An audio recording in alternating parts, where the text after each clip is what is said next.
Ito na nga mga katasyo yung ating karugtong ng vlog kanina. Syempre, kaya pala ako sinama sa palengke mga katasyo. Ito na nga. Ako pala uutusan lang at paghugasin ng kalderong mga katasyo. Kasi nga mga katasyo, meron palang order sa kanya. Na syempre mga katasyo, kamoting kahoy na gagawin suman. Syempre mga katasyo, ano pa ba gagawin natin mga katasyo? Syempre magpe-prepare muna tayo mga katasyo niya ng gago! Panggata, mga katasyo, gata. Tapos mga katasyo, gagawin latik. Ayan na nga yung latik mga katasyo. Ginatuang kunot, baka gatungan pa ng iba. Grabe mga katasyo, grabe ba? Napakasakit sa mata ng usok na yan mga katasyo. Alam nyo naman mga katasyo dito sa probinsya. Hindi ka na magagasol, kahoy lang mga katasyo. At ayan na nga mga katasyo si Tasya. Yung kanyang kamoting kahoy, ibinabalta na mga katasyo. At baka rubaltan pa ng iba. Eh nga mga katasyo, napakamahal nga pala ng kilo ngayon ng kamoting kahoy mga katasyo. 40 pesos ang kilo mga katasyo. Kaya syempre mga katasyo, ako naman naggatong at hinahalo ko na yung gata na gagawing latik mga katasyo. Ayan ang sakit sa mata mga katasyo. Kita nyo naman mga katasyo, ang macho ko diba? Ang macho ni Tasyo TV mga katasyo. Yan, halo lang po ng halo mga katasyo. Ganyan po yung paggawa ng latik mga katasyo.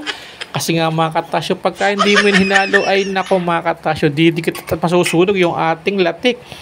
At ayan na nga mga katasyo, yung ating latik medyo ayan mga katasyo. Grabe, naiyak na si Tasyo TV mga katasyo. Kasi nga mga katasyo, sobrang asap ng usok ng kahoy. Kasi nga mga katasyo, basa yung kahoy natin mga katasyo. Ayan ayun yung latik natin mga katasyo. Malapit na nga siyang maluto mga katasyo. Kaya kinakailangan binawasan ko ng kahoy mga katasyo para hindi siya masunog. At syempre mga katasyo, balik naman tayo kay Tasya mga katasyo. Magkaiba kami ng trabaho, siya na may nagkakayod. Syempre pinabantayan nga sa akin yung latik mga katasyo. Umiyak na talaga tayo mga katasyo. Kasi nga mga katasyo, napakaasap ang ating ginamit na kahoy. Kasi nga mga katasyo, medyo basa po yung kahoy na ginamit natin mga katasyo. At ayan na, sa haba-haba ng posisyon na yun mga katasyo, gawa na yung latik, luto na. At syempre mga katasyo, yung kay Tasya ito lang ang aantay natin. Nagkakakita siya, ako naman naglalatik mga katasyo. Ayan malapit ang mayari syempre mga katasyo. At ayun na nga syempre mga katasyo, ano pa ba yung gagawin natin? Tapos tayo latik syempre, magkakain naman tayo ng niyog yan mga katasyo para panghalo sa kamote o kaya isuman mga katasyo. Ayan po yung ating pangkayod. Pinis na nga mga katasyo. Pagod na si Tasyo TV mga katasyo, pero di tayo po pwedeng umayaw syempre mga katasyo at walang katulong si Tasya.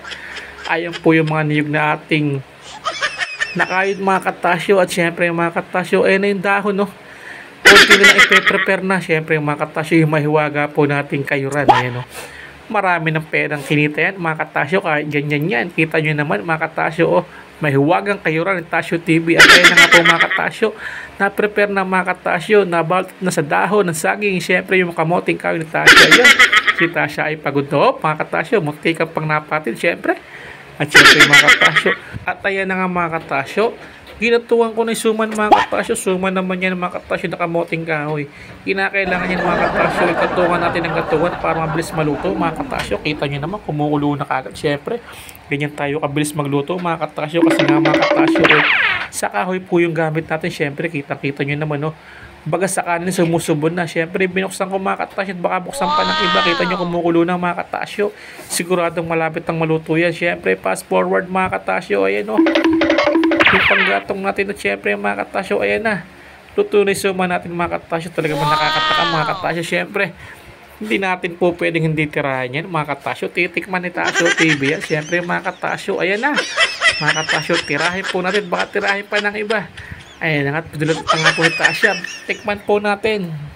At ayan nga mga katasyo, tapos na kaming magluto ng suman mga katasyo, kamoting kahoy na suman. Syempre mga katasyo, pag uwi namin sa bahay, syempre nagkanta-kanta muna kami ni Tasya. Syempre mga katasyo, kumakanta siya. At syempre mga katasyo, para makapag-relax naman tayo ngayon. Kasi nga ilinggo ngayon mga katasyo, dapat nag-relax tayo. Pero mga katasyo, dahil sa dami nga po ng ating bayarin, hindi pa tayo po pwedeng mag-relax mga katasyo. Yan po yung katuwa ko sa buhay, si Tasya. Salamat po sa panonood mga katasyo.